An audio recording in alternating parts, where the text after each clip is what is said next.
అందరు అడిగి ఉన్నారా వాక్యం వినటానికి? ఒకసారి దేవునికి మహిమ చెల్లిద్దామా? హల్లెలూయా.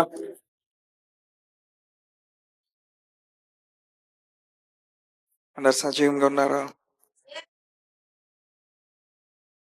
కొంతమంది స్వరం అసలు వినపడట్లేదు. సీరియస్గా ఉన్నారా నోట్స్ రాసుకోవడానికి? సో ఈ వారము స్వస్థత మనకి ఎలాగా క్రీస్తులో స్వాస్థ్యంగా అనుగ్రహించబడిందో దాని గురించి మాట్లాడుతూ ఉన్నాను. దేని గురించి మాట్లాడుతూ ఉన్నాను? స్వస్థత గురించి. అందరు చెప్తారు ఒకసారి మీ నోరు తెరిచి? ఓకే. మత్తయి సువార్త 15వ అధ్యాయం.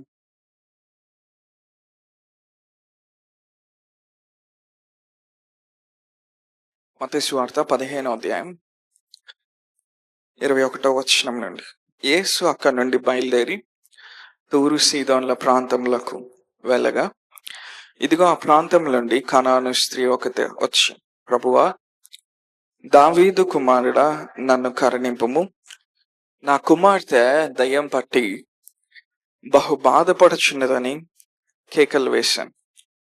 అందుకు ఆయన ఆమెతో ఒక మాట ఆయనను చెప్పలేదు. అప్పుడు ఆయన శిష్యులు వచ్చి, ఈమె మన వెంబడి వచ్చి కేకలు వేసినది గనుక ఈమెను పంపివేయమని ఆయన్ను వేడుకొనగా, ఆయన, ఇజ్రాయేలు ఇంటి వారై నశించిన గొర్రెల యొద్దకే గాని మరి ఎవరి యొద్దకును నేను పంపబడలేదని. అయినను ఆమె వచ్చి ఆయనకు మొక్కి, ప్రభువా, నాకు సహాయం చేయమని అడిగాను.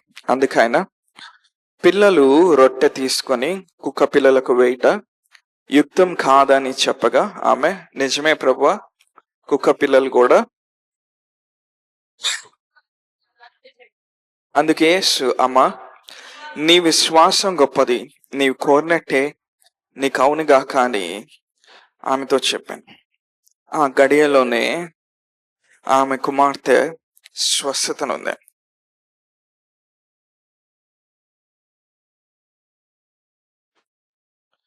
మనందరి బాగా పరిచయం ఉన్నటువంటి భాగం ఇది. కనాను స్త్రీని మనం చూస్తా ఉన్నాం, కానానైట్ ఉమెన్.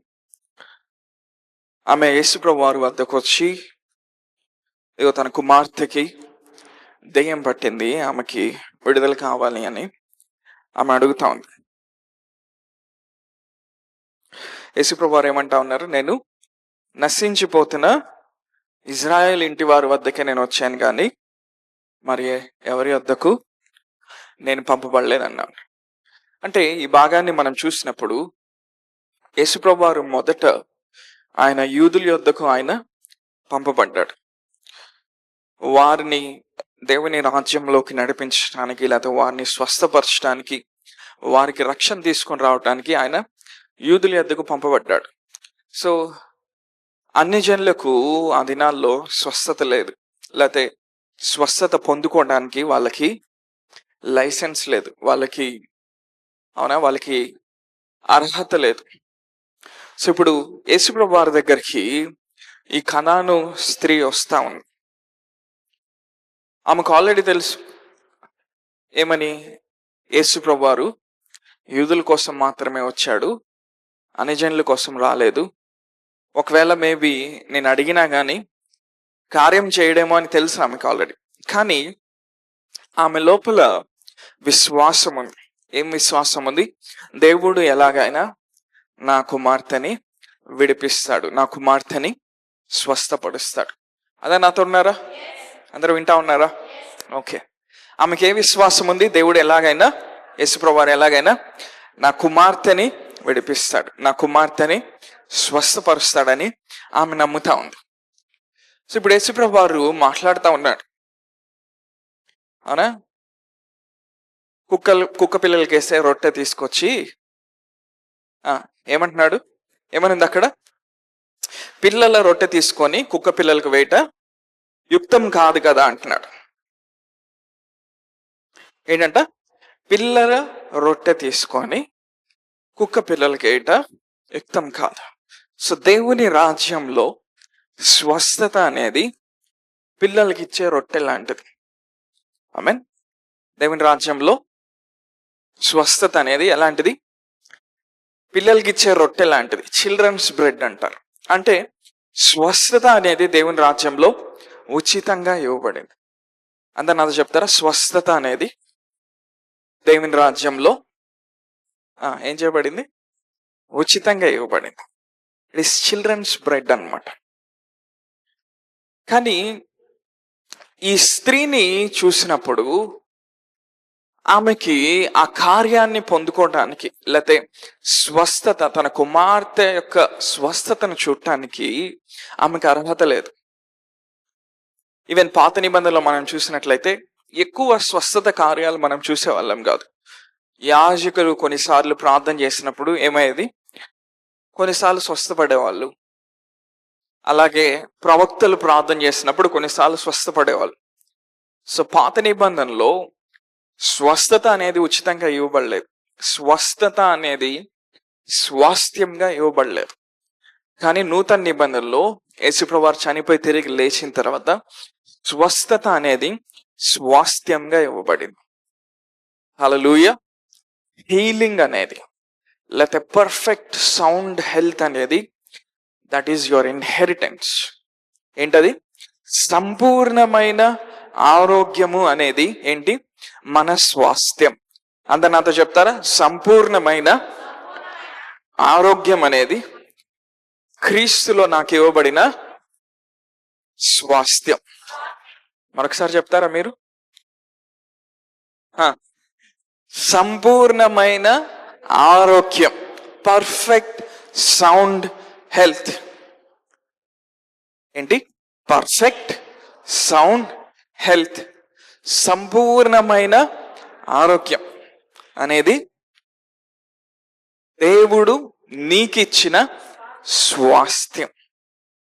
అందరూ నాతో చెప్తారా? సంపూర్ణమైన ఆరోగ్యం అనేది దేవుడు నాకిచ్చిన స్వాస్థ్యం. హల్లెలూయా. ఏ ఆరోగ్యం ఇచ్చాడు ఆయన? Perfect sound health. అందరు చెప్తారా? Perfect sound health. సో ఈ భాగాన్ని చూసినప్పుడు ఈ కనాను స్త్రీ యొక్క కుమార్తెకి దెయ్యం పట్టింది. ఈ స్త్రీ వచ్చి యేసుప్రభువారిని విడిపించమని, బాగు చేయమని అడుగుతా ఉంది. మొత్తానికి ఆమె విశ్వాసాన్ని బట్టి ఆమె స్వస్థపరుస్తా ఉన్నాడు. కానీ పాత నిబంధనలోకి వెళ్ళినప్పుడు వాళ్ళకి స్వస్థత అనేది లేదు. ఓన్లీ ప్రవక్తలు మాత్రమే, ఓన్లీ కొంతమంది యాజకులు మాత్రమే వాళ్ళు ప్రార్థన చేసినప్పుడు కొన్నిసార్లు జరిగేది. అర్థమవుతుందా? పాత నిబంధనకి నూతన నిబంధనకి వ్యత్యాసం అనేది. సో పాత నిబంధనలో సమాజ మందిరాల్లో లేకపోతే దేవాలయం దగ్గర రెడీగా ఉండేవాళ్ళు కాదు. ఈ రోజులాగా ఎవరో ఒకళ్ళు పాస్టర్లు ఉండి ప్రార్థన చేయడానికి రెడీగా ఉన్నారు ఇప్పుడు. ఆ రోజుల్లో స్వస్థత ప్రార్థన చేయడానికి ఎవరు ఉండేవాళ్ళు కాదు. సో కొన్నిసార్లు యాజకుని దగ్గరికి వాళ్ళు అర్పణ తీసుకొచ్చినప్పుడు ఆ యాజకుడు కొన్నిసార్లు ఆ తీసుకొచ్చిన వ్యక్తిని ముట్టేవాడు. ఆ ప్రాసెస్లో ఏం జరిగేదంటే వాళ్ళకి కొన్నిసార్లు స్వస్థత జరిగేది, అంతేగాని వాళ్ళు స్వస్థపడటానికి కానీ లేకపోతే స్వస్థత వాళ్ళకి స్వాస్థ్యముగా ఇవ్వబడలేదు. ఎంతమంది నాతో ఉన్నారు? ఎంతమంది ఫాలో అవుతా ఉన్నారు? సో వాక్యం ఏం చెప్తుందంటే జగత్ పునాది వేయబడక ముందే గొర్రెపిల్ల వధించబడాను. ఏంటంట? జగత్ పునాది వేయబడక ముందే గొర్రెపిల్ల వధించబడాను. సో ప్రకటన గ్రంథం 13వ అధ్యాయం 8వ వచనంలో ఉంటుంది ఆ భాగం. జగత్ పునాది వేయబడక ముందే ఏమైంది? గొర్రెపిల్ల వధించబడాను. అంటే యేసుప్రభువు వారు ఈ భూమి మీదకి రాకముందే ఆత్మీయ పరిధిలో ఆయన ఒక గొర్రెపిల్లగా ఆయన వధించబడ్డాడు. అంటే యేసుప్రభువు వారు భూమి మీదకి వచ్చి ఆయన చనిపోయి తిరిగి లెగవక ముందే ఆత్మీయ ప్రపంచంలో ఏం జరిగింది? ఆయన ఒక గొర్రెపిల్లగా ఆయన వధించబడ్డాడు. సో యెషయా 53వ అధ్యాయంలో యెషయా ప్రవచిస్తే ఏమంటున్నాడు?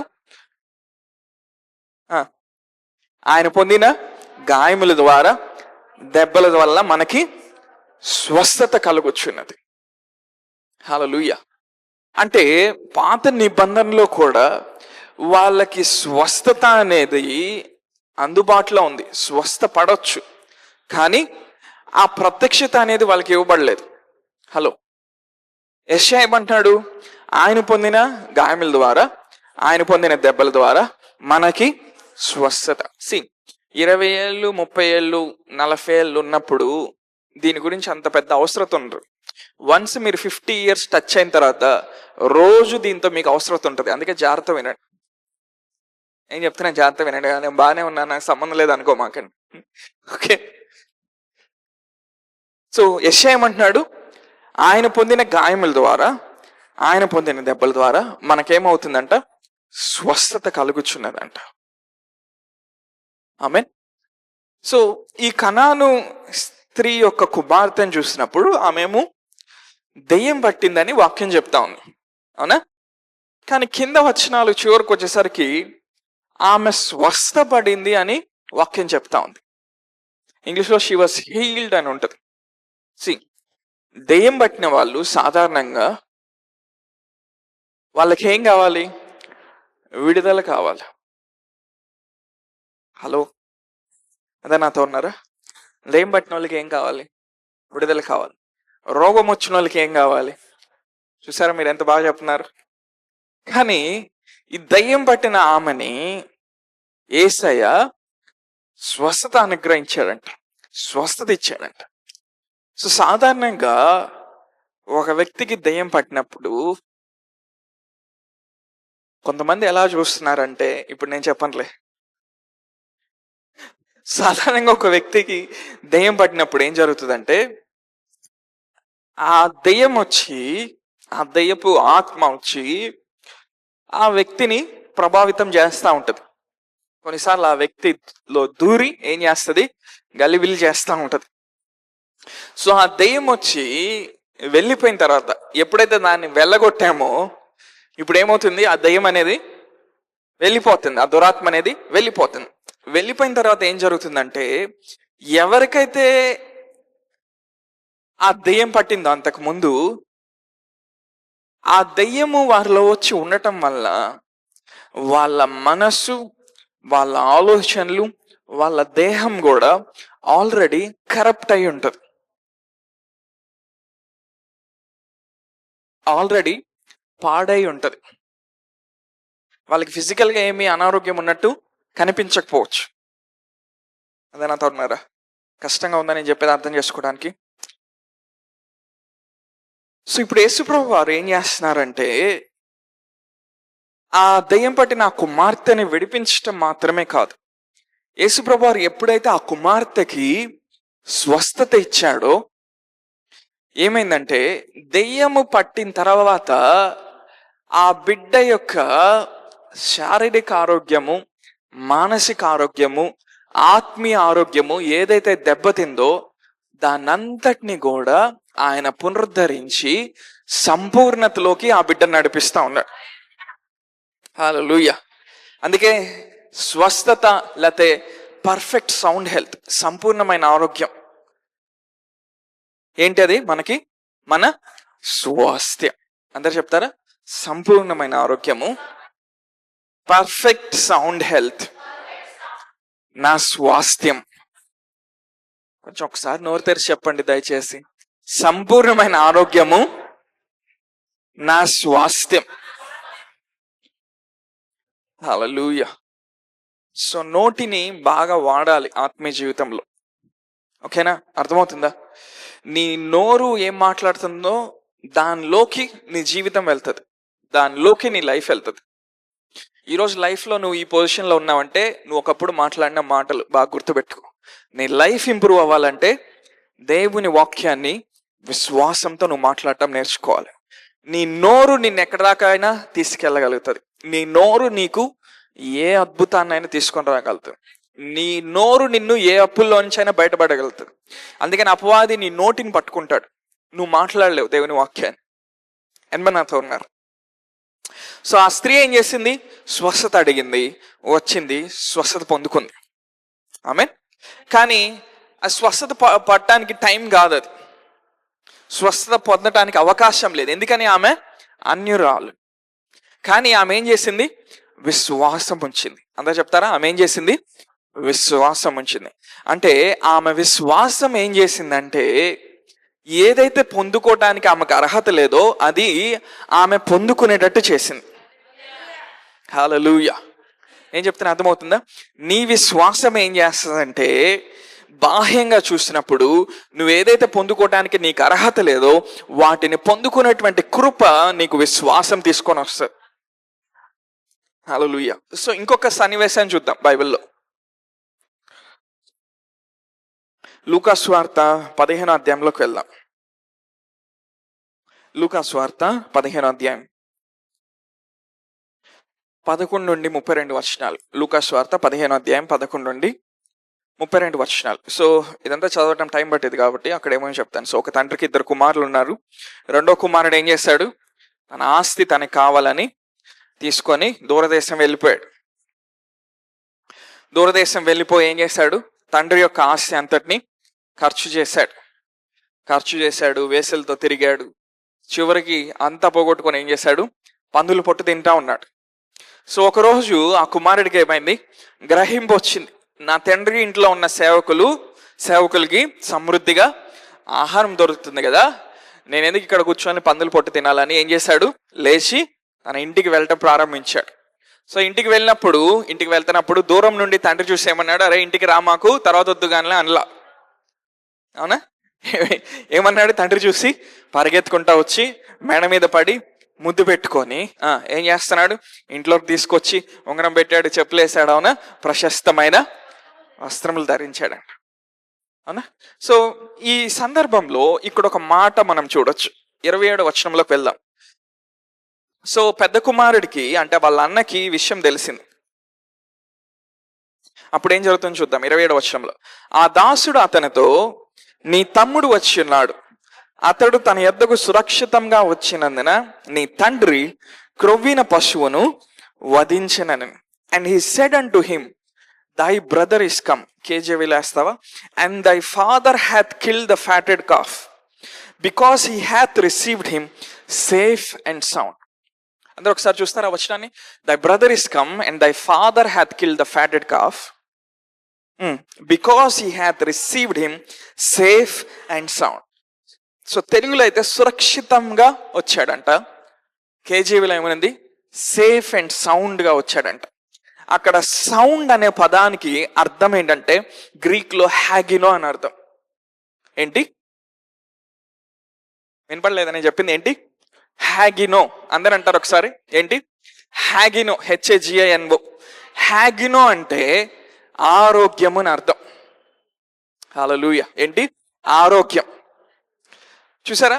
ఈ కుమారుడు ఆస్తి మొత్తాన్ని తీసుకొని వెళ్ళి పాడు చేశాడు, వేసులతో పడుకున్నాడు.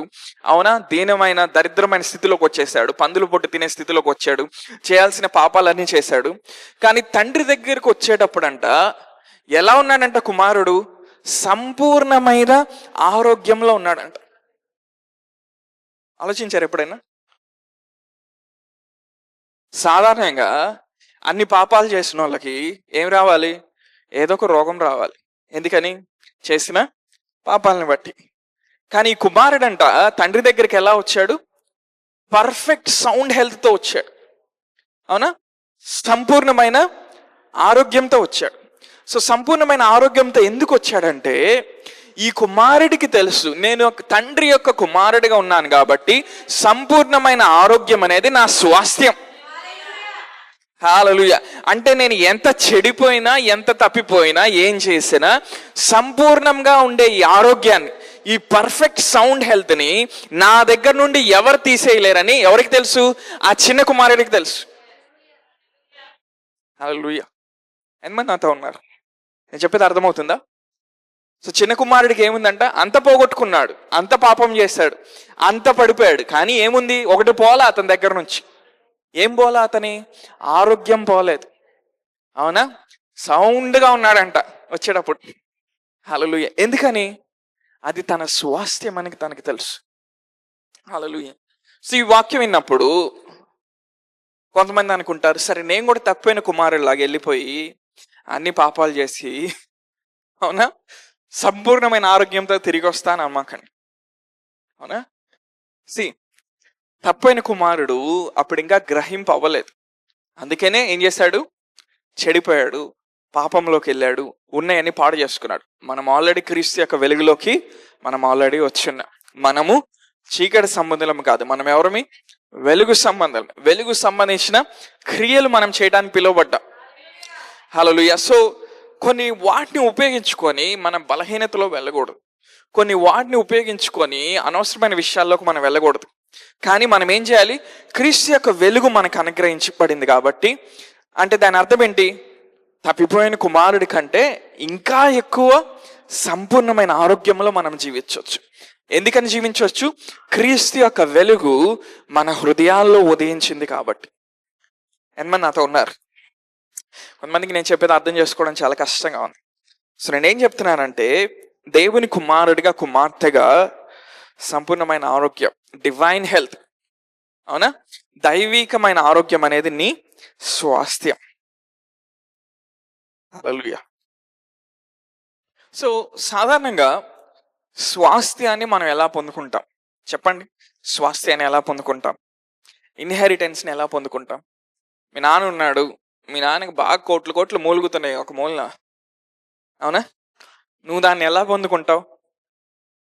అది సార్ క్లాప్స్ కొడదామా సిస్టర్కి? లైక్ సో అతను కుమారుడు కాబట్టి ఆటోమేటిక్గా స్వాస్థ్యం వచ్చేస్తుంది. హల్లెలూయా. మీ నాన్నకి పెద్ద బెంచ్ కారు ఉంది, అవునా? నీకేం 10 సంవత్సరాల వయసు. నాన్న నేను కారు బానిస్తాను అనగానే కారు తలాలు నీకు ఇవ్వడు. ఎందుకు ఇవ్వడు? అది నీ టైం కాదు, నువ్వు ఇంకా ఎదగలేదు, నువ్వు ఇంకా మెచ్యూర్ అవ్వలేదు, నీకు ఇంకా వయసు రాలేదు, నువ్వు ఇంకా పరిపక్వత చెందలేదు. సో ఆ బెంచ్ కారు ఈ కుమారుడి యొక్క స్వాస్థ్యం అని అతనికి తెలుసు. కానీ ఆ స్వాస్థ్యాన్ని ఎప్పుడు వాడుకుంటాడు? 18 సంవత్సరాల వయసు వచ్చిన తర్వాతే వాడుకుంటాడు. అంటే ఈ ప్రాసెస్లో ఏం జరుగుతూ ఉంది? అతడు ఒక చిన్న బాలుని యొక్క స్థితిలో నుండి ఒక మెచ్యూర్డ్ అడల్ట్గా, ఒక పరిపక్వత చెందిన యవనస్తుడిగా అతడు ఎదుగుతూ ఉన్నాడు. హల్లెలూయా. అంటే స్వాస్థ్యాన్ని మనం ఎలా పొందుకుంటాం? కృప ద్వారా. మనం ఎదిగి పరిపక్వత చెందినప్పుడు మనం ఏం చేస్తాము? స్వాస్థ్యాన్ని పొందుకుంటాం. ఎంతమందికి నేను చెప్పేది అర్థమవుతుంది? సో స్వాస్థ్యాన్ని ఎప్పుడు పొందుకుంటాం? మనం కష్టపడి. ఇప్పుడు ఆ కుమారుడు తండ్రి యొక్క బెంచ్ కారు కావాలనుకున్నప్పుడు, సరే బెంచ్ కారు అంటే కొంతమందికి అర్థం కావట్లేదు, ఇంకేం చెప్పాలి? తండ్రికి ఒక 1500 సవర్ల బంగారం ఉంది అనుకుందాం, అవునా? అర్థమవుతుంది ఏం చెప్తున్నాను? లేకపోతే ఒక డైమండ్స్ ఉండే ఒక పెద్ద గని ఉంది అనుకుందాం, ఒక డైమండ్ ఫీల్డ్ అనమాట, అవునా?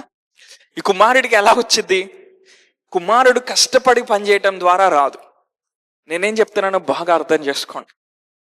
కుమారుడు కష్టపడి పనిచేయటం ద్వారా రాదు. కుమారునికి ఒక వయసు వచ్చినప్పుడు, కుమారుడు మానసికంగా పరిపక్వత చెందినప్పుడు తండ్రి యొక్క స్వాస్థ్యంలో తీసుకొని ఆటోమేటిక్గా అనుభవించగలుగుతాడు. హల్లెలూయా. సో ఇక్కడ నేనేం చెప్తున్నాను? దైవిక స్వస్థత అనేది, దైవిక ఆరోగ్యం అనేది దేవుడు మనకిచ్చిన స్వాస్థ్యం. అది ఎలా పొందుకుంటామంటే, మనం కష్టపడటం ద్వారా దాన్ని పొందుకోలేం. మనం అది ఎలా పొందుకుంటామంటే దేవుని కృప ద్వారా మనం పొందుకుంటాం. హల్లెలూయా. అందరూ హల్లెలూయా చెప్తారు ఒకసారి? ఎలా పొందుకుంటాం దైవిక స్వస్థతని? దేవుని యొక్క కృప ద్వారా పొందుకుంటాం. క్రియల ద్వారా దాన్ని పొందుకోము, కృప ద్వారా దాన్ని పొందుకుంటాం. అంటే అది ఫ్రీగా మనకి ఇవ్వబడింది, అది కష్టపడితే వచ్చేది కాదు. నేను చెప్తాను, చాలా జాగ్రత్త వినండి. కష్టపడితే వచ్చేది కాదు, అది ఫ్రీగా ఇవ్వబడింది. కానీ ఫ్రీగా వచ్చింది నువ్వు తీసుకోవటానికి, అది తీసుకునేంత పరిపక్వత నీకు ఉండాలి. ఇప్పుడు ఆ కుర్రోడికి, ఆ పిల్లోడికి 18 సంవత్సరాల వయసు వచ్చింది, తండ్రి కారు తాళాలు ఇస్తున్నాడు. కానీ ఆ పిల్లోడి యొక్క మానసిక స్థితి బాగాలేదనుకో, ఏం చేస్తాడు? తండ్రి కారు తాళాలు ఇస్తాడా? ఇవ్వడు. ఎందుకని? తన మానసిక స్థితి సరిగ్గా లేదు, లేకపోతే తను ఇంకా పరిపక్వత చెందలేదు కాబట్టి. సో దైవికమైన ఆరోగ్యం, దైవికమైన స్వస్థత అనేది మనకి ఎలా ఇవ్వబడింది? స్వాస్థ్యంగా ఇవ్వబడింది. అది మనకి ఎలా వచ్చింది? కృప ద్వారా వచ్చింది. కృప ద్వారా వచ్చింది, కానీ క్రియల ద్వారా మాత్రము కాదు. సో ఇప్పుడు కృప ద్వారా వచ్చిందని నేను చెప్తా ఉన్నాను. సో కానీ వాక్యం ఏం చెప్తుందంటే కృపనంట మనము దుర్వినియోగం చేసుకోకూడదంట. సో కృపని మనం ఏం చేయకూడదు, దుర్వినియోగం చేయకూడదు. ఎంతమంది నాతో ఉన్నారు? రోమపత్రిక 5వ అధ్యాయం 20-21 వచనాల్లోకి వెళ్దాం.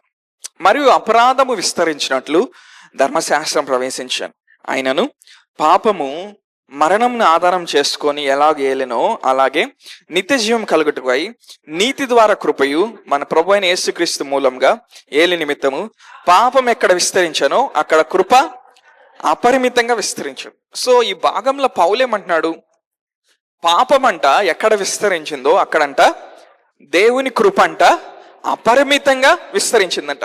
ఇంకొక పేజీ తిప్పుదాం, నెక్స్ట్ అధ్యాయంలోకి వెళ్దాం. 6వ అధ్యాయం 1వ వచనం. అలాగైనా ఏమందము కృప విస్తరింపవల్లని పాపమందు నిలిచి ఉందమా? అట్లా అనరాదు. పాపం విషయమై చనిపోయి మనము ఇక మీదట ఎలాగ దానిలో జీవించదు. క్రీస్తు యేసులోనికి బాప్తిసం పొందిన మనమందరము ఆయన మరణంలోకి బాప్తిసం పొందితామని మీరు ఎరగరా? హల్లెలూయా. సో తప్పిపోయిన కుమారుడు ఏం చేశాడంటే, ఇందాక నేనేం చెప్పాను? సో కేర్ఫుల్గా ఫాలో అయితేనే మీరు గ్రహించగలుగుతారు. ఇందాక ఏం చెప్పాను? తప్పిపోయిన కుమారుడు గురించి. వెళ్ళాడు, వేసులతో పడుకున్నాడు, పందులు పొట్టు తిన్నాడు, చేయాల్సిన పాపాలన్నీ చేశాడు. కానీ అన్నీ పోయినాయి, కానీ ఒకటి పోలేదు. ఏంటి? తన ఆరోగ్యము సంపూర్ణమైన స్థితిలోనే ఉంది, పర్ఫెక్ట్ సౌండ్ హెల్త్ అని. అవునా? పౌలు ఈ 5వ అధ్యాయం చివరి భాగంలో ఏమంటున్నారు? ఎక్కడైతే పాపము విస్తరించిందో కృప అంట అత్యధికంగా విస్తరించిందంట. 6వ అధ్యాయంలో ఏమంటున్నాడు? అయితే మనందరం పాపంలో ఉండాలా? ఏమంటున్నాడు? మన పాపంలో ఉండటానికి మనము పిలువబడలేదు. హల్లెలూయా. అంటే ఇక్కడ నేనేం చెప్తున్నానంటే, దేవుడు ఏదైతే మనకి కృప ద్వారా ఇచ్చాడో దాన్ని మనం దుర్వినియోగం చేయకూడదు. అర్థమైందా పాయింట్? ఎప్పుడు దేవుడు కృప ద్వారా మనకి ఏమి ఇచ్చాడు? సంపూర్ణమైన ఆరోగ్యం ఇచ్చాడు. అబ్బా, కష్టపడుతున్నా అర్థం చేసుకోవడానికి. నేను దేని గురించి మాట్లాడుతున్నాను? ఆరోగ్యం గురించి మాట్లాడుతాను. దేవుడు ఆరోగ్యాన్ని మనకి ఎలా ఇచ్చాడు? స్వాస్థ్యంగా ఇచ్చాడు. మనకి దాన్ని ఎలా మన దగ్గర తీసుకొచ్చాడు? కృప ద్వారా తీసుకొచ్చాడు. సో పౌలు ఏమంటున్నాడు? పాపం ఎక్కడ విస్తరించిందో కృప అంట అక్కడ అత్యధికంగా విస్తరించిందంట. దాని అర్థము మరలా మనం పాపంలోకి వెళ్ళకూడదంట. అంటే దాని అర్థం ఏంటి? దేవుడు నీకు సంపూర్ణమైన ఆరోగ్యం, పర్ఫెక్ట్ సౌండ్ హెల్త్ ఇచ్చినప్పుడు నువ్వు దాన్ని ఏం చేయకూడదు? దుర్వినియోగం చేయకూడదు. హల్లెలూయా. అంటే నాతో చెప్తారా, దేవుడు నాకు పర్ఫెక్ట్ సౌండ్ హెల్త్ ఇచ్చినప్పుడు దానిని నేను ఏం చేయకూడదు? దుర్వినియోగం చేయకూడదు. కృపని ఎప్పుడు కూడా దుర్వినియోగం చేయకూడదు. మీ తండ్రి నీకు స్వాస్థ్యం ఇచ్చాడు ఉచితంగా, అవునా?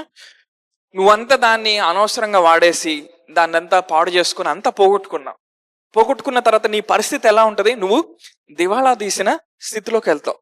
కానీ నీకు ఆ స్వాస్థ్యం ఎట్లా వచ్చింది? కృప ద్వారా వచ్చింది, ఉచితంగా వచ్చింది. కానీ నువ్వు దాన్ని దుర్వినియోగపరిచావు కాబట్టి అది నీకు మేలుకరంగా లేదు, ఉపయోగకరంగా లేదు. హల్లెలూయా. నేనేం చెప్తున్నాను? సంపూర్ణమైన ఆరోగ్యం గురించి చెప్తున్నాను. సో దేవుడు సంపూర్ణమైన ఆరోగ్యాన్ని మనకి స్వాస్థ్యంగా ఇచ్చాడు. ఈరోజు నేను చెప్పేది ఏం అర్థం కాకపోయినా ఈ ఒక్క పాయింట్ దయచేసి, అవునా, మీ భూమి మీద బ్రతికినంత కాలం గుర్తుపెట్టుకోండి. అవునా? ఏంటి? దేవుడు పర్ఫెక్ట్ సౌండ్ హెల్త్ని నాకు ఇన్హెరిటెన్స్గా ఇచ్చాడు, స్వాస్థ్యంగా ఇచ్చాడు. అది కూడా ఎలా ఇచ్చాడు? ఆయన కృప ద్వారా ఇచ్చాడు. నేను కష్టపడి దాన్ని పొందుకునేది కాదు. సో నేనేం చెప్తున్నాను, చాలా జాగ్రత్తగా వినండి. సో కృపని ఇప్పుడు ఏం చేయకూడదని చెప్తా ఉన్నాడు పౌలు? దుర్వినియోగం చేయకూడదు. సో దేవుడు నీకు సంపూర్ణమైన ఆరోగ్యం ఇచ్చాడు. ఓకే, ఇచ్చాడా? ఇచ్చాడు. సో నువ్వు దాన్ని ఏం చేయాలంటే జాగ్రత్తగా కాపాడుకోవాలి. అవునా? నువ్వు తినకూడని నువ్వు తినకూడదు, తినాల్సినవి మాత్రమే నువ్వు తినాలి. నువ్వు తినకూడని నువ్వు తింటున్నావు అనుకో, నువ్వేం చేస్తున్నావు? దేవుడు నీకు సంపూర్ణమైన ఆరోగ్యం ఇచ్చిన, కృప ద్వారా ఇచ్చిన, నువ్వేం చేస్తున్నావు? దాన్ని దుర్వినియోగపరుస్తున్నావు. సో సంపూర్ణమైన ఆరోగ్యంలో నడిచేటప్పుడు ఏం చేయాలంటే మీ బాడీ ఏంటో మీకు అర్థం అవ్వాలి. మీ బాడీ యొక్క ఫంక్షనింగ్ ఎలా ఉందో అర్థం చేసుకోవాలి. ఏంటి? మీ శరీరము ఎలా పనిచేస్తుందో మీరు తెలుసుకోవాలి. ఎందుకంటే ఒక్కొక్కలలో సిస్టమ్ చాలా డిఫరెంట్గా ఉంటుంది, ముఖ్యంగా ఆహార పదార్థాలు తీసుకునే విషయంలో. ఎంతమంది నాతో ఉన్నారు? సరే, యేసుప్రభు వారు ఏం తినలేదని చెప్తున్నాను. కొడు మాంసం తినలా, మేక మాంసం తినలా. ఎందుకు తినలేదు ఆయన?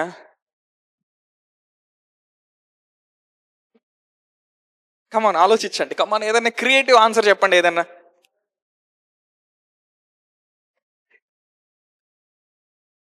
ఆరోగ్యాన్ని పాడు చేసుకోకూడదని తినలే అంటే అది తింటే యేసుప్రభు ఆరోగ్యం పాడైపోద్దా? అరే అరే అరే అరే అరే, నువ్వే కిలోలు కిలోలు తింటున్నావు. మరి యేసుప్రభు ఆయన లోకరక్షకుడు, ఆయన అవునా, ఆయన దేవుడే మానవుడిగా వచ్చాడు, ఆయనకి ఎందుకు పాడేద్దండి? ఆయన కోడి మాంసం పంది మాంసం తింటే బాడీ విలువైందని కోడి మాంసం తినలేదంటారా? ఓకే, ఇంకేమైనా ఆన్సర్స్ ఉన్నాయా ఇటు సైడ్? యెషయా గ్రంథంలో యేసుప్రభు వారు ఏం తిన్నారు చూద్దాం.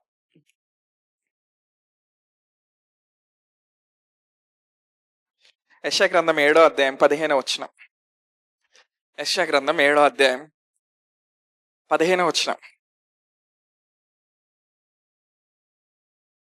కీడును విసర్జించుటకును మేలును కోరుకుంటకును అతనికి తెలివి వచ్చినప్పుడు అతడు పెరుగు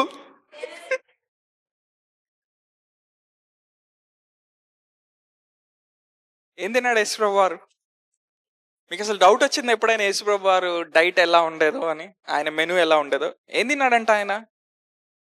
నేను చెప్పట్లే, యెషయా చెప్తున్నాడు. ఏం తిన్నాడంట ఆయన? పెరుగు తేనె తిన్నాడు. రేపు కూడా నేను రేపు నుంచి అదే తింటానని కూర్చోము అక్కడ. అన్నం తినండి దయచేసి. తర్వాత నూతన నిబంధనలో ఇంకొక చోటకు వచ్చేసరికి ఆయన పునరుద్ధానుడు అయిన తర్వాత ఆయన ఏం చేస్తా ఉన్నాడు?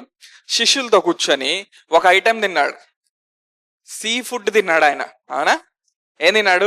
చేపలు తిన్నాడు. ఈ మూడింటికి మించి ఇంకొకటి తిన్నాడు ఆయన. ఏం తిన్నాడంటే రొట్టె తిని ఉంటాడు. ఎందుకని? ఆయనే కదా 5 రొట్టెలు 2 చేపలు, సో రొట్టె కూడా తిని ఉండేవాడు.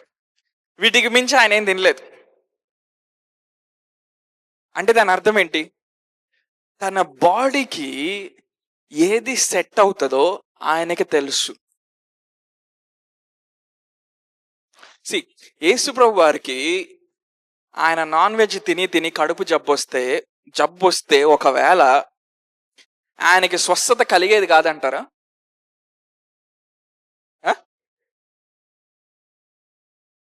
పాపం ఎంత కన్ఫ్యూజ్ అవుతున్నారో సాయంత్రం.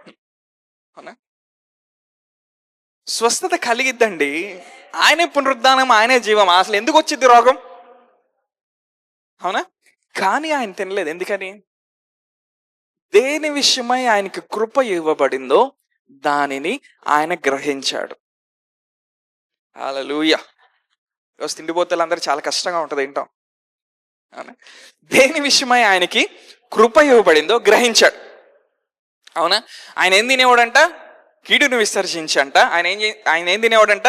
పెరుగుని తేనెని తినేవాడంట. నూతన నిబంధనలు ఆయన ఏం తిన్నాడు? చేపలు తిన్నాడు.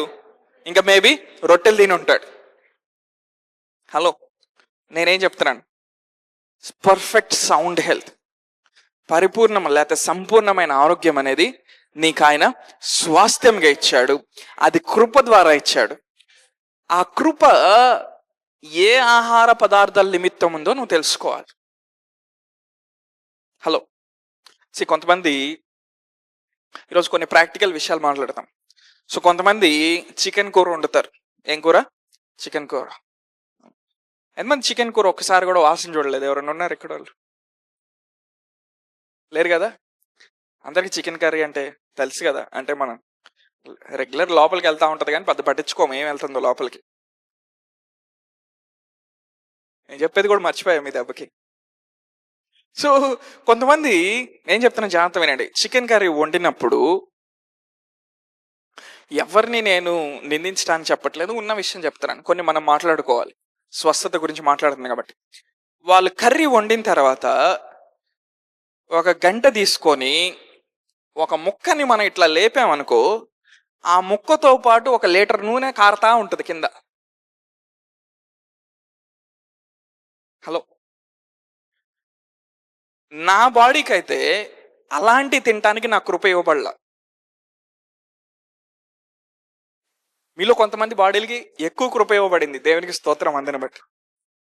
సి, నా బాడీకి మసాలా తినటానికి కృప ఇవ్వబడలా. హలో. ఏం తినడానికి కృప ఇవ్వబడలా? మసాలా తినడానికి కృప. సో అందుకనే మరీ కారంగా ఉంటే, మసాలా ఎక్కువ ఉంటే, అది ఎంత కాస్ట్లీ ఫుడ్ అయినా పని చూసుకో తీసుకెళ్ళి అంటాను. ఎందుకని? నాకు ఇవ్వబడిన కృపని నేనేం చేయట్లేదు, దుర్వినియోగం చేయట్లేదు. హల్లెలూయా. కొంతమందికి డయాబెటీస్ ఉంటుంది, అవునా? రోజు స్వీట్లు తింటా ఉంటారు.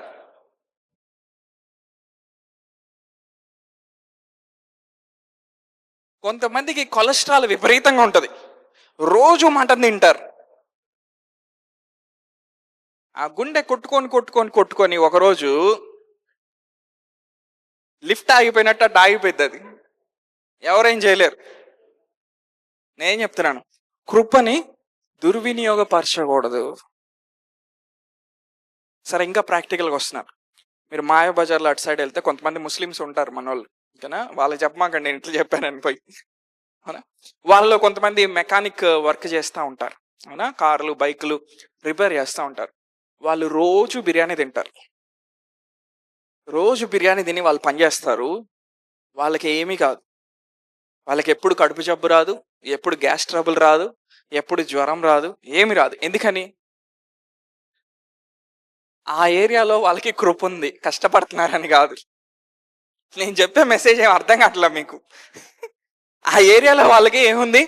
గ్రేస్ ఉంది, కృప ఉంది. అంటే నీ బాడీకి దేని విషయమై కృప ఇవ్వబడిందో నువ్వు తెలుసుకోవాలి. నువ్వు తెలుసుకున్నప్పుడు మాత్రమే కృపని నువ్వు దుర్వినియోగపరచవు. బాప్తిస్మిచ్చి యోహాను అరణ్యంలో ఉన్నప్పుడు ఏం తిన్నాడు? మిడతల్ని తేనెని తిన్నాడు, మిగిలిన తినేవాడు కాదు. ఇప్పుడు నేను మిడతలు తింటానని అనమాకండి దయచేసి, అవునా? బాప్తిస్మిచ్చి యోహాను అరణ్యంలో ఉన్నప్పుడు ఏం తిన్నాడు? మిడతలు తిన్నాడు, తేనెని తిన్నాడు. ఎందుకని? వాటి విషయమై అతనికి కృప ఇవ్వబడింది. హల్లెలూయా. ఎంతమంది నాతో ఉన్నారు? సో కొన్ని ఆహార పదార్థాలు తినేటప్పుడు మీరు ఏం చేయాలంటే, ఇది బాడీకి తగిందా కాదా అనేది మీరు చూసుకోవాలి. నేను ఎందుకు చాలా ప్రాముఖ్యంగా చెప్తున్నానంటే, కొన్ని కొన్ని రోగాలు వచ్చిన తర్వాత వాటికి స్వస్థత లేదు. అదేంటి బ్రదర్ అంత పెద్ద మాట అన్నారు? ఇందాకడదేమో స్వస్థతే స్వాస్థ్యంగా దేవుడు ఇచ్చాడు అన్నాడు. ఇచ్చాడు, కానీ కృప దుర్వినియోగమైనప్పుడు కొన్ని జరగకపోవచ్చు కొన్నిసార్లు. అందుకే కృపను ఎప్పుడు ఏం చేయకూడదు? దుర్వినియోగపరచకూడదు. కొంతమంది మధ్యరాత్రులు 12ంటికి బిర్యానీ తింటారు. సరే, వాళ్ళకి ఏమైనా సౌండ్ డైజెస్టివ్ సిస్టమ్ ఉందా? లేదు. సి, కొంతమంది అని నేను చెప్పాలి కాబట్టి చెప్తున్నాను, ఎందుకంటే ఎప్పుడు ప్రాక్టికల్ విషయాలు టచ్ చేయను కాబట్టి, ఈరోజు అనాయింటింగ్ ఉంది కాబట్టి చెప్తున్నాను, ఓకే? సో కొంతమంది బిర్యానీ తిన్నప్పుడు ఏం చేస్తారంటే గొంతు దాకా తింటారు, ఓకే? అంటే ఇంకా బయటకు వచ్చేస్తుంది. ఇప్పుడు అంత దాకా తిని ఆ టేబుల్ దగ్గర నుంచి వాళ్ళు వెళ్ళి బెడ్ మీద పడుకోవడానికి చాలా ప్రయాసపడతారు. లేకపోతే నైట్ పడుకునే ముందు ఆ హాల్ ముందు మెయిన్ డోర్ ఉంటుంది కదా, ఇంట్లో అందరికి మెయిన్ డోర్ ఉంటుంది కదా, ఆ హాల్లో నడుచుకుంటే వెళ్ళి ఆ మెయిన్ డోర్ గొల్లెం పెట్టడానికి, అవునా, 2 గంటలు పట్టింది మనోడికి. ఎందుకని? గొంతు దాకా తిన్నాడు.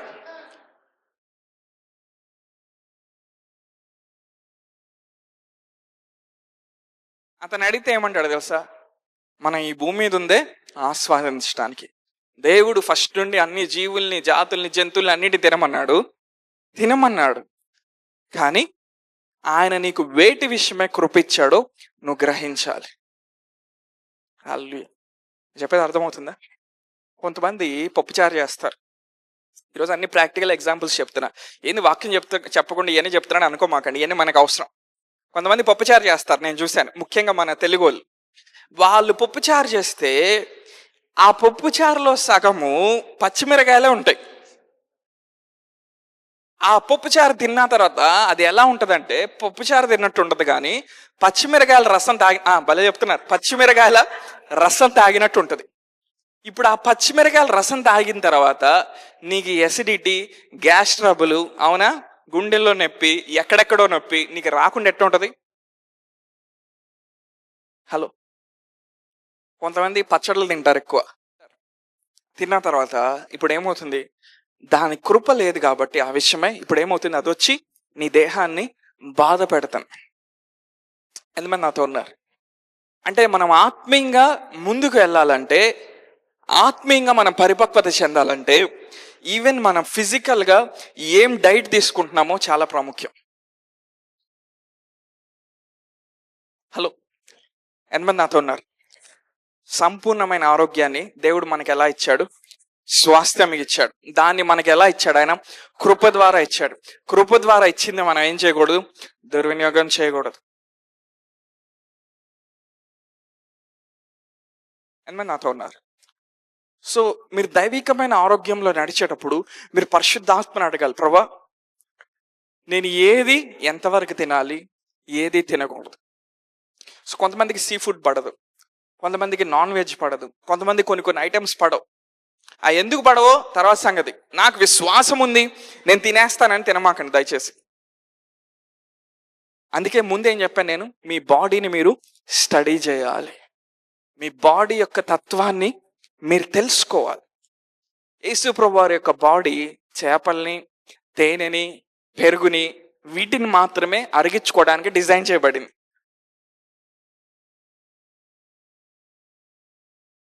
హల్లెలూయా. ఈవెన్ యేసుప్రభు వారి డైట్ యేసుప్రభు వారు కూడా చెప్పట్లా. కొన్ని వందల సంవత్సరాల ముందు యెషయా చెప్తున్నాడు. యేసుప్రభు వారు ఆయన భూమి మీదకి వస్తాడు, ఈ తినడానికి మాత్రమే ఆయనకి కృప ఇవ్వబడింది. ఇవి తింటే మాత్రమే దేవుడు ఏర్పరిచిన గమ్యంలోకి అతను నడుస్తాడు. హలో, ఎంతమంది నాతో ఉన్నారు? ఎంతమంది వాక్యాన్ని అర్థం చేసుకుంటున్నారు? సో స్వాస్థ్యంగా మనకి దైవికమైన ఆరోగ్యం ఇవ్వబడింది కాబట్టి నేనేం చెప్తున్నానంటే, దైవికమైన ఆరోగ్యం అనేది డైట్కి, ఎక్సర్సైజ్కి మించింది. దైవికమైన ఆరోగ్యం అనేది డైట్కి, ఎక్సర్సైజ్కి మించింది. అంటే ఎక్సర్సైజ్ చేయొద్దనా? కాదు. డైట్ ఫాలో అవ్వద్దనా? కాదు. కానీ దేవుడిచ్చే దైవికమైన ఆరోగ్యము వాటికి మించింది. హల్లెలూయా. కొంతమంది ఏమనుకుంటున్నారంటే విశ్వాసులు, నేను మంచి డైట్ తీసుకొని బాగా ఎక్సర్సైజ్ చేస్తే 90 ఏళ్ళు బ్రతుకుతారు అనుకుంటున్నారు. మీరు ఈ మధ్యలో కొన్ని వార్తలు చూస్తే 20 ఏళ్ళు 30 ఏళ్ళు కూడా చచ్చిపోతున్నారు. వాళ్ళు చచ్చిపోతున్నారు. అవునా? గ్రహించారా? ఈ మధ్య కొన్ని జరుగుతూ ఉన్నాయి. వాళ్ళు డైట్ ఫాలో అవ్వలేదని కాదు, వాళ్ళు ఎక్సర్సైజ్ చేయలేదని కాదు, దేవుడిచ్చే దైవికమైన ఆరోగ్యము వాటికి మించింది. హల్లెలూయా. దేవుడిచ్చే దైవికమైన ఆరోగ్యం మొట్టమొదట అది స్పిరిచువల్, అది ఆత్మ సంబంధమైనది. హల్లెలూయా. దేవుడిచ్చే దైవిక ఆరోగ్యం ఎలా ఉంటుంది? అది మొట్టమొదట ఆత్మ సంబంధమైనది. సో కొంతమంది యూట్యూబ్లో బాగా చూస్తూ ఉంటారు, అప్పారావు, సుబ్బారావు, తర్వాత కృపారావు, ఆరావు, ఈరావు, కొన్ని డైట్లు పెడతా ఉంటారు. అవి కాదు ఒరిజినల్ పేర్లు మీకు తెలుసు, అందుకే నేను చెప్పట్లా. అవునా? వాళ్ళందరికీ చూసుకొని ఫాలో అవుతారు. నేను ఇది ఫాలో అయ్యాను కాబట్టి 90 ఏళ్ళు బ్రతుకుతాను, నేను ఇది ఫాలో అయ్యాను కాబట్టి 100 ఏళ్ళు వచ్చినా కొండ మీదకి పరిగెత్తుకుంటూ వెళ్తాను అనుకుంటారు. లేదు.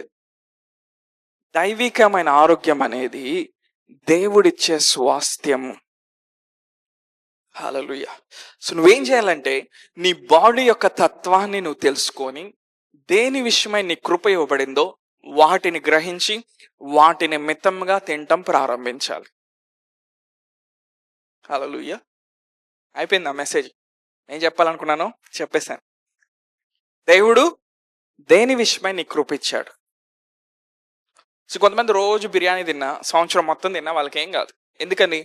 ఆ విషయంలో వాళ్ళకి కృప ఉంది అంతే. వాళ్ళకేమి హార్ట్ బ్లాక్స్ లేకపోతే కొలెస్ట్రాల్ లెవెల్ పెరగవు, ఎందుకంటే వాళ్ళ బాడీ తత్వం అంతే. సో నీ బాడీ తత్వాన్ని నువ్వు తెలుసుకోవాలి. ఏ విషయాలు, ఏ ఐటమ్స్ నిమిత్తం దేవుడిని కృపించాడో తెలుసుకోవాలి. ఎంతవరకు మితంగా తినాలో తెలుసుకోవాలి. తెలుసుకున్న తర్వాత అక్కడితో అయిపోలేదు, సామెతల గ్రంథంలోకి వెళ్దాం. కొన్ని వచనాలు చూపించి ముగిస్తాను. సామెతల గ్రంథం 18వ అధ్యాయం 14వ వచనం.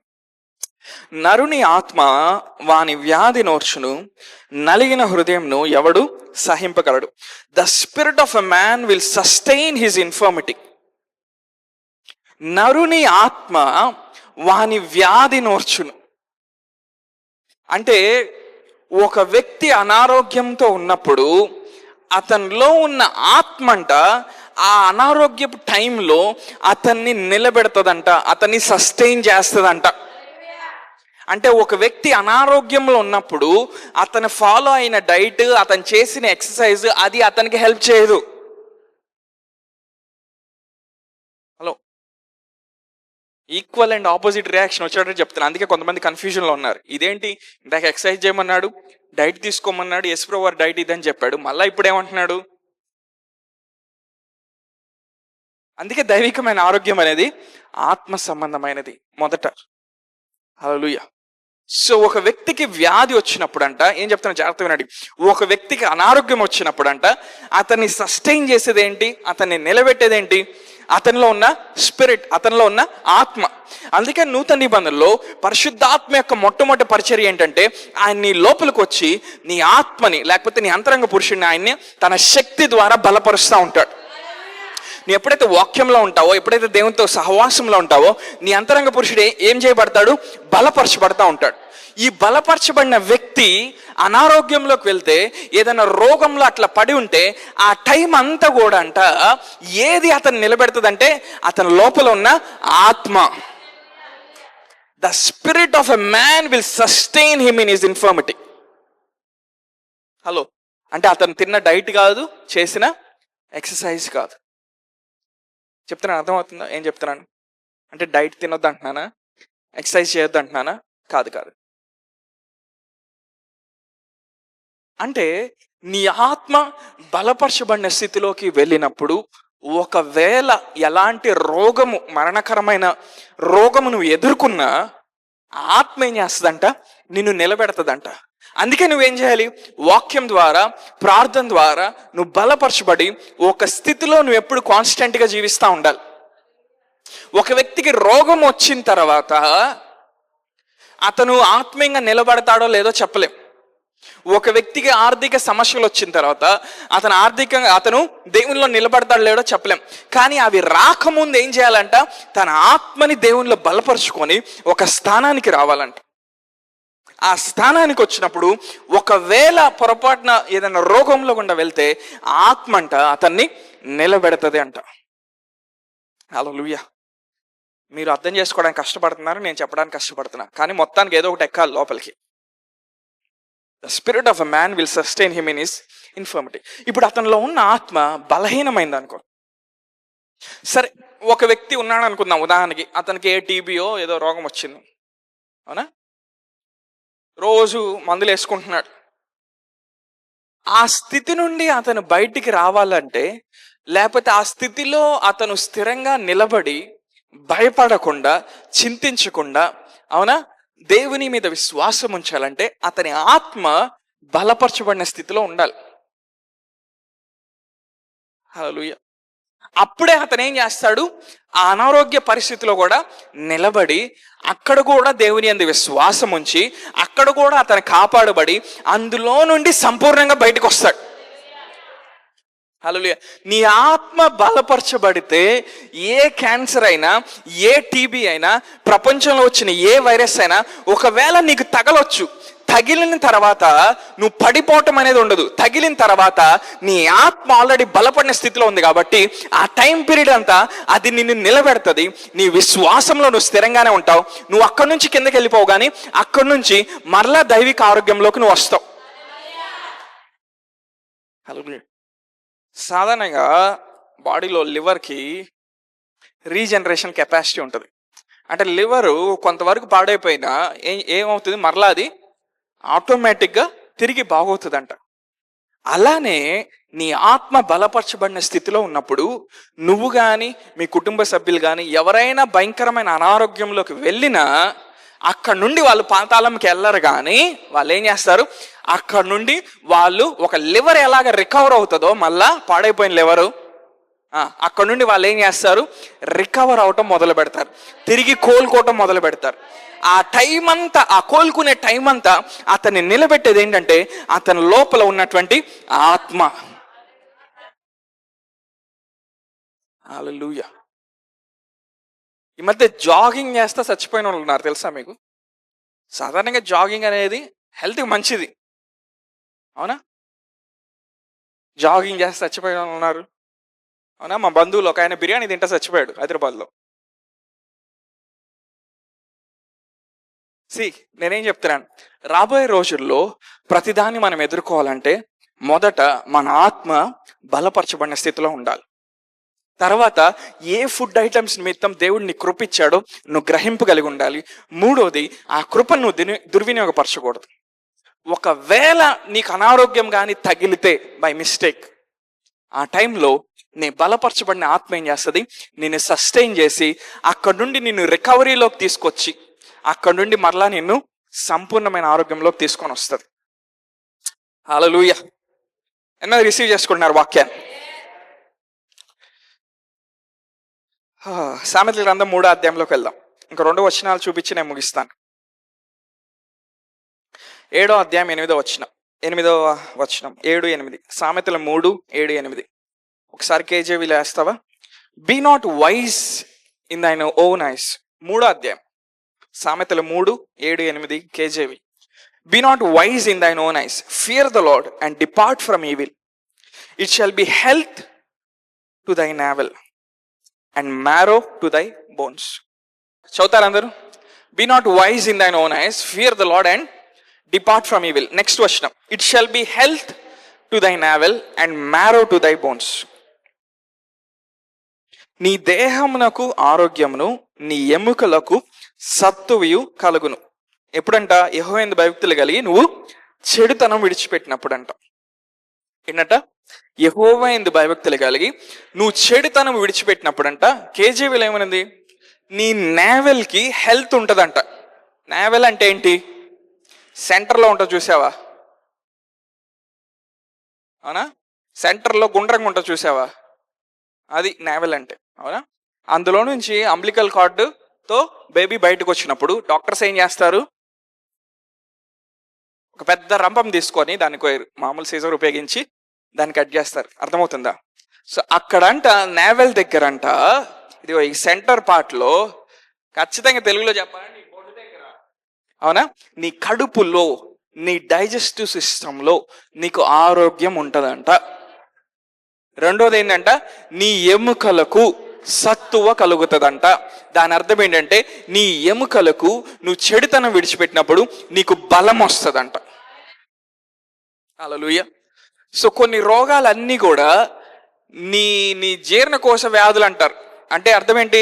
డైజెస్టివ్ సిస్టానికి సంబంధించిన రోగాలు చాలా ఉంటాయి. సో దేవుడు వాక్యంలో ఏం వాగ్దానం చేశాడంటే, నువ్వు దేవుని యందు భయభక్తులు కలిగి చెడుతనం విడిచిపెట్టినప్పుడు అంట దేవుడు ఏం చేస్తాడంట, నీ డైజెస్టివ్ సిస్టానికి ఆరోగ్యం ఇస్తాడంట, నీ ఎముకలకి బలాన్ని ఇస్తాడంట. హల్లెలూయా. ఏమన్నా నాతో ఉన్నారు? నెక్స్ట్ వచనం, సామెతల గ్రంథం 4వ అధ్యాయం 20వ వచనం. నీ శరీరానికి ఎలా ఆరోగ్యం కలుగుతుందో చూద్దాం. సామెతలు 4:20వ వచనం. నా కుమారుడా, నా మాటలు ఆలకింపము, నా వాక్యములకు నీ చెవియొగ్గుము. నీ కన్నుల ఎదుటి నుండి వాటిని తొలగిపోనీకుము, నీ హృదయమందు వాటిని భద్రం చేసుకొనుము. దొరికిన వారికి అవి జీవమును, సర్వ శరీరమునకు ఆరోగ్యం ఇచ్చును.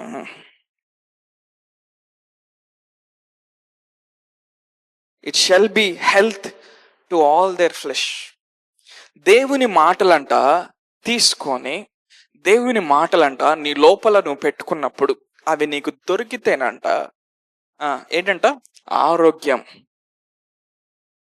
దేనికి ఆరోగ్యం అంట? నీ సర్వ శరీరానికి ఆరోగ్యం అంట. అంటే నువ్వు దేవుని మాట బట్టి జీవిస్తూ ఉన్నప్పుడు నీకు స్కిన్ రిలేటెడ్ డిసీజెస్ నిన్ను టచ్ చేయవు. నీ శరీరము తల నుంచి అరికాలు వరకు సంపూర్ణ ఆరోగ్యంలో ఉంటుంది. హల్లెలూయా. ఇందాకేం చెప్పాను? నీ డైజెస్టివ్ సిస్టము, నీ బోన్స్. ఇప్పుడు నేనేం చెప్తున్నాను? నీ బాడీ మొత్తం, సర్వ శరీరం అంతా కూడా, శరీరం ఎక్కడెక్కడైతే ఉందో అంతా కూడా ఆరోగ్యంగా ఉంటుందంట. ఎప్పుడంట? నువ్వు దేవుని మాటను తీసుకున్నప్పుడు అంట. ఓకే, ఇంకో వచనం ఉంది చూద్దాం. సామెతల గ్రంథం 16వ అధ్యాయంలోకి వెళ్దాం. 23-24 వచనాలు. The heart of the wise teacheth his mouth, and addeth learning to his lips. Pleasant words are as honeycomb, sweet to the soul and health to the bones. జ్ఞానుని హృదయము వాని నోటికి తెలివి కలిగించును, వాని పెదవులకు విద్య విస్తరింపచేయును. ఇంపైన మాటలు తేనె పట్టు వంటివి, అవి ప్రాణంనకు మధురమైనవి, ఎముకలకు ఆరోగ్యకరమైనవి. అక్కడ తెలుగులో ఏముంది? ఇంపైన మాటలు. అందరు చూసారు అక్కడ? ఇంపైన మాటలు తేనె పట్టు వంటివి, అవి ప్రాణంనకంట మధురమైనవి, ఎముకలకు అంట ఆరోగ్యకరమైనవి. ఏం మాటలు అంట? ఇంపైన మాటలు. భార్య భర్తలు ఇద్దరికి గొడవైంది అనుకో, అక్కడ ఏమొస్తాయి అంటే ఇంపైన మాటలు వస్తాయి. ఒకవేళ నీకు ఎవరి మీద కోపం వచ్చిందనుకో, అప్పుడు మాట్లాడుతున్నావు అనుకో, అప్పుడు వచ్చే మాటలను ఏమంటారంటే ఇంపైన మాటలు అంటారు. ఇంపైన అంటే అర్థం ఏంటంటే ప్రశాంతంగా మాటలు, ప్రశాంతమైన మాటలు, ఆహ్లాదకరమైన మాటలు, సంతోషకరమైన మాటలు. నీకు ఆరోగ్యం ఉంటేనంట, నీకు ఎవరితో గొడవ అయినా ప్రశాంతంగా మాట్లాడటం నువ్వు నేర్చుకోవాలంట. ఈ రాత్రి నేను కొట్టేస్తాను, రేపొద్దున నేను రాడ్లు తీసుకొస్తాను, ఎల్లుండి నేను ఏదో చేస్తాను, ఇవి కాదు. నీ కోపం వచ్చినప్పుడు నువ్వేం మాట్లాడాలంట? నీ మాటలు ఎలా ఉండాలంట? నీకు ప్రశాంతతను తీసుకొని రావాలంట. హలో. తర్వాత భార్యాభర్తలు గొడవ అయినప్పుడు ఏం మాటలు మాట్లాడాలి? ఆహ్లాదకరమైన మాటలు మాట్లాడాలి. మా ఆవిడ చూస్తూ ఉంటారు లైన్. అవునా? సంతోషకరమైన మాటలు మాట్లాడాలంట. అవి మాట్లాడినప్పుడంట ఆ కుటుంబంలో వాళ్ళ మధ్యలో ఆరోగ్యం ఉంటుందంట. హలో, ఇది దేవుడు పెట్టిన నియమం. నేను పిట్ట కథలు చెప్పట్లా మీకు, దేవుడు పెట్టిన నియమం. కొన్ని రోగాలు ఎందుకు వస్తాయి అంటే అనవసరమైన మాటలు మాట్లాడటం వల్ల కొన్ని రోగాలు వస్తాయి. అందుకే నువ్వు బలహీనంగా ఉన్నప్పుడు ఎప్పుడు కూడా నీ నోరు తెరవకూడదు. రెండోది, కోపంగా ఉన్నప్పుడు ఎప్పుడు నీ నోరు తెరవకూడదు. ఆలోచించుకొని 10 నిమిషాలు ఆలోచించుకొని మాట్లాడాలి. ఏం మాట్లాడుతున్నావు? ప్లెజెంట్ వర్డ్స్ అంట నీకు హెల్త్ని తీసుకొని వస్తాయి అంట. హల్లెలూయా. ఎంతమంది నాతో ఉన్నారు? సో ఈరోజు నేనేం చెప్పాను ఒకసారి రీక్యాప్ చేద్దామా? ఏం చెప్పాను? కనాను స్త్రీ యొక్క కుమార్తె టైం కాకపోయినా ఏం పొందుకుందామా? స్వస్థత పొందుకుంది. అవునా? తప్పైన కుమారుడు అన్ని పోగొట్టుకున్నా తిరిగి తండ్రి దగ్గరకు వచ్చినప్పుడు ఎలా వచ్చాడు? పర్ఫెక్ట్ సౌండ్ హెల్త్తో వచ్చాడు. హల్లెలూయా. పర్ఫెక్ట్ సౌండ్ హెల్త్, సంపూర్ణమైన ఆరోగ్యం అనేది దేవుడు నీకు ఇచ్చిన స్వాస్థ్యం. ఆ స్వాస్థ్యం నీకు ఎలా ఇవ్వబడింది? క్రియల ద్వారా ఇవ్వబడలేదు. నువ్వు ఎప్పుడైతే దేవుని నమ్మావో అది కృప ద్వారా నీకు ఇవ్వబడింది. హల్లెలూయా. కానీ రోమా 6లో పౌలేమంటున్నాడు, కృపనంట మనం ఏం చేయకూడదంట? దుర్వినియోగపరచకూడదంట. సో యేసు ప్రభువు వారు ఎలాంటి డైట్ తీసుకున్నాడు? ఏదైతే ఆయనకు కృపను తీసుకొని వచ్చిందో, ఏ విషయాల్లో ఏ డైట్కి అయితే ఆయనకి కృప ఉందో దాన్ని ఆయన ఫాలో అయ్యాడు. సో నువ్వేం చేయాలి? నువ్వు సంపూర్ణ ఆరోగ్యంలో బ్రతకడానికి నువ్వేం చేయాలి? పరిశుద్ధాత్మను నువ్వు అడగాలి. ఏం తినాలి, ఎంతవరకు తినాలి. ఊరికి లబడబా ప్రార్థన చేస్తే వర్కౌట్ అవ్వదు. అవునా? కొంతమంది తినకూడని అన్ని తిని తర్వాత క్షమించి ప్రభా, తప్పైపోయింది ప్రభా, అబ్బో గుండె బయటకు వచ్చి కొట్టుకుంటుంది ప్రభా, ఆరికల్స్ వెంట్రికల్స్ అన్ని, అవునా, వెంట్రుకలు కూడా అన్ని ఆగిపోయినాయి ప్రభా. హలో, ఇలా చేయకూడదు మనం. ఎంతమంది నాతో ఉన్నారు? తర్వాత ఏం చెప్పాను? నీ నేవెల్కి స్వస్థత ఇచ్చాడంట దేవుడు. నీ మిడ్ సెక్షన్కి, నీ డైజెస్టివ్ సిస్టమ్కి దేవుడు ఏమి ఇచ్చాడంట? స్వస్థత ఇచ్చాడు. తర్వాత వాక్యంలో ఏముంది? నీ బోన్స్కి స్వస్థత ఇచ్చాడు. అవునా? నీ డైజెస్టివ్ సిస్టమ్ స్వస్థపడినప్పుడు చాలా రోగాలు స్వస్థపడతాయి. నీ బోన్స్ బాగున్నప్పుడు చాలా బాగుంటారు. తర్వాత మనం ఏం చూసాం? సర్వ శరీరానికి దేవుడు ఏం చేశాడంట? ఆరోగ్యాన్ని ఇచ్చాడంట. ఇవన్నీ బాగానే ఉన్నాయి, కానీ ఒకటి మర్చిపోయాం మనం. సాధారణంగా ఏదైనా రోగం వస్తే ఏం టెస్ట్ చేస్తారు? బ్లడ్ టెస్ట్ చేస్తారు. అవునా? సో బ్లడ్ గురించి ప్రత్యేకంగా రాలేదు, కానీ వాక్యంలో ఎప్పుడైతే స్వస్థత గురించి మాట్లాడతామో నూతన నిబంధనలో ఒక స్త్రీ గురించి మనం ఎక్కువ మాట్లాడతాం. ఆమె ఎవరు? రక్తస్రావం గల స్త్రీ. దేవుడు ఏమి స్వస్థపరిచాడు అక్కడ? యేసయ్య ఆమె రక్తాన్ని స్వస్థపరిచాడు. అంటే నీ రక్తానికి దేవుడు స్వస్థత ఇచ్చాడు. నీ మిడ్ సెక్షన్కి, నీ మధ్యప్రదేశ్కి దేవుడు, అంటే నీ డైజెస్టివ్ సిస్టానికి దేవుడు స్వస్థత ఇచ్చాడు. నీ ఎముకలకి స్వస్థత ఇచ్చాడు. అవునా? నీ సర్వ శరీరానికి స్వస్థత ఇచ్చాడు. స్వస్థత అనేది నీ స్వాస్థ్యం. ఎప్పుడైతే కుమారుడు వయసులో ఎదిగి తండ్రి యొక్క స్వాస్థ్యాన్ని తీసుకుంటాడో, మనం ఎప్పుడైతే దేవుని జ్ఞానం వలన పరిపక్వత చెందుతామో, దేవుడు మనకి సంపూర్ణంగా ఇచ్చిన ప్రతిదాన్ని కూడా ఉచితంగా అనుభవించడం ప్రారంభిస్తాం. హల్లెలూయా. ఏం చేయకూడదు? కృపను ఏం చేయకూడదు? దుర్వినియోగం చేయకూడదు. హల్లెలూయా. సో ఈ ఒక్క విషయం చెప్పి ముగిస్తాను. సో ఇంకొక విషయం ఏంటంటే మన మాటలు. లాస్ట్లో ఏం చెప్పాను? మన మాటలు. మనం మాట్లాడేదే మనల్ని ఎక్కడి వరకైనా తీసుకెళ్తారు. సో కొంతమంది చర్చిలో ఉంటారు, మీరు బాగానే ఉంటారు, అవునా? ఇప్పుడు బాగానే ఉంటారు. బయటికి వెళ్ళిన తర్వాత ఆ పాస్టర్ ఇలాంటోడు, వీడు ఇలాంటోడు, వాడు ఇలాంటోడు, ఇవన్నీ భలే మాట్లాడుతూ ఉంటారు. మళ్ళీ ఆ పాస్టర్ దగ్గరికి వస్తారు, ప్రేయర్ చేయించుకోండి, పాస్టర్ గారు నాకు ప్రార్థన చేయండి అని.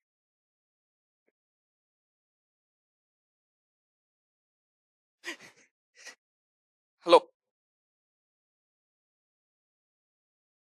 నీ మాటల్ని కొన్నిసార్లు నువ్వు రివర్స్ చేయలేవు. హలో, చాలా మంది ఏమనుకుంటారంటే కొన్ని చేసి దేవుని దగ్గరకు వచ్చి క్షమించి ప్రభా అనగానే అయిపోయింది అనుకుంటారు. లేదు, వర్కౌట్ అవ్వదు.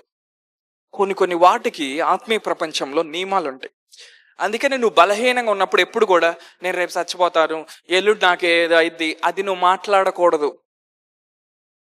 కొన్నిసార్లు కష్టాలు, శ్రమలు వచ్చినాం, నా వల్ల కాదు, ఇంకా నేను బతకలేను, పోతావు. దురాత్మ ఇందనుకో ఆ మాట, నైటే లాక్కెళ్ళిద్ది నీ ఆత్మని. సరే, ప్రాక్టికల్ ఎగ్జాంపుల్ చెప్తాను. నేను కొన్ని సంవత్సరాల క్రితము ఒక ఊర్లో ఒక ఫ్యామిలీకి పరిచయం చేశాను. సో వాళ్ళకి ఒక అమ్మాయి ఉంది, అవునా? పెద్ద అమ్మాయి, ఆల్మోస్ట్ నా అంత ఏజ్ ఉంటుంది. ఆ సహోదరికి, ఆమెకి ఏమైందంటే కొన్ని ప్రాబ్లమ్స్ వల్ల డిప్రెషన్ వచ్చేసింది. బాగా నిరాశ, ఆ లోతైన నిరాశలోకి వెళ్ళిపోయింది. సో ఒకసారి మాట్లాడుతాను, అదేమైందంటే బ్రదర్ నేను తొందరలో చచ్చిపోబోతున్నాను, ఎందుకంటే ఈ డిప్రెషన్ని నేను తట్టుకోలేకపోతున్నాను, ఈ నిరాశని నేను తట్టుకోలేకపోతున్నాను, సహించలేకపోతున్నాను, ఏ రోజు చచ్చిపోతానో నాకు తెలియదని. సో నేను అన్న, పరిశుద్ధాత్మ ప్రేరేపణ వల్ల ఒకవేళ నువ్వు చచ్చిపోయినా కానీ నువ్వు చచ్చిపోవడానికి నేను పర్మిషన్ ఇవ్వట్లేదు అన్నా. నేనేమన్నాను? నువ్వు చచ్చిపోవడానికి నేను పర్మిషన్ ఇవ్వట్లేదు అన్నాను. అక్కడేం మాట్లాడాను? నా మాటను మాట్లాడాను. సో 2020 మార్చిలో ఆ సహోదరికి ఏమైందంటే, సాఫ్ట్వేర్ ఆఫీస్లో పనిచేస్తూ ఉన్నప్పుడు, కంప్యూటర్తో వర్క్ చేస్తూ ఉన్నప్పుడు సడన్గా ఆ డిప్రెషన్ ఎక్కువైపోయి ఇట్లా పడిపోయి కూలిపోయింది. వెంటనే అంబులెన్స్లో హాస్పిటల్ తీసుకెళ్తే అమ్మాయి చచ్చిపోయింది. ఆల్రెడీ చచ్చిపోయింది. డాక్టర్స్ వచ్చారు, అన్ని టెస్ట్ చేశారు. కళ్ళు బ్లూ కలర్లో వచ్చినాయంట, ఇంకొన్ని పార్ట్స్ కలర్స్ చేంజ్ అయినాయి అంట. మరి చచ్చిపోయినప్పుడు ఎట్లా ఉంటుందో నాకు తెలియదు, అవునా? ఇలాంటి డిఫరెంట్ కలర్స్ వచ్చినాయంట. కానీ ఆల్రెడీ నేను తన జీవితంలోకి మాట మాట్లాడాను కాబట్టి ఆ డాక్టర్స్ వచ్చి టెస్ట్ చేసిన తర్వాత 7 నిమిషాల తర్వాత మరలా అమ్మాయి బ్రతికి మా సాక్ష్యం చెప్పింది. హల్లెలూయా. అందుకనే దేవుడు వాక్యంలో ఏమన్నాడు?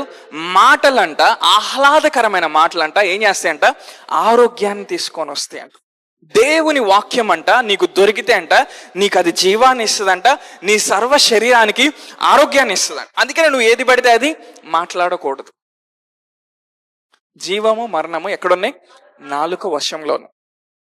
ఇంకొక చిన్న టిప్ ఇస్తా, మీకు ఎవరైనా నచ్చలేదు అనుకో, మేబీ దైవజనులు పాస్టర్లు ఎవరైనా నచ్చలేదు అనుకో, సైలెంట్గా దేవుని చేతికి అప్పగిచ్చేయండి, దేవుడు వాళ్ళని చూసుకుంటాడు. అవునా? మీరు ఫోన్ తీసుకొని, అవునా, జియో సిమ్ ఉపయోగించి మొత్తం నెట్వర్క్ కనెక్ట్ చేయమాకండి. కొంతమంది అనవసరమైన జీవితం మీద తెచ్చుకుంటారు. మేబీ ఆ దైవజనుడు దొంగోడే అనుకుందాం, ఆ దొంగోడిని దేవుని చేతికి అప్పగించు. ఆడు దొంగోడని తీసుకెళ్ళి అందరికి అప్పగించ మాకు. నేనేం చెప్తున్నాను? అతను దొంగోడైతే ఏం చేయాలి? దేవునికి అప్పగించు. మోషే ఏం చేశాడు? అవునా? ఇథియోపియన్ ఉమెన్ని పెళ్లి చేసుకున్నాడు, యూదులు కాకుండా వేరే వాళ్ళని పెళ్లి చేసుకున్నాడు. అహరోను మిరియాము వచ్చి ఏమంటున్నారు? మాకే ధర్మశాస్త్రం ఇస్తావు, నువ్వు పాటించవా, అసలు నీకు అది ఇది అన్నారు. దేవుడు వచ్చినప్పుడు ఏం చేశాడు? అహరోను మిరియాముని ఏం చేశాడు? అహరోన్ అంటే యాజక వస్త్రం ధరించుకున్నాడు, వదిలేశాడు. మిరియాముని ఏం చేశాడు? ఏదో రోగం వచ్చింది ఆమెకి, దేవుడు క్షమించవచ్చుగా.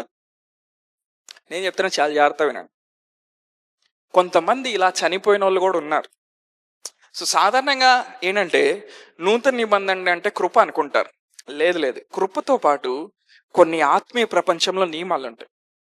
అందుకని నేను కానీ పాస్టర్ గారు కానీ ఎప్పుడు వేరే దైవజనుల గురించి ఇక్కడ నెగిటివ్గా మాట్లాడడం. ఎందుకని? వాళ్ళ గురించి మాట్లాడితే మా మీద తెరవబడిన పరలోకం అనేది మూయబడుతుంది.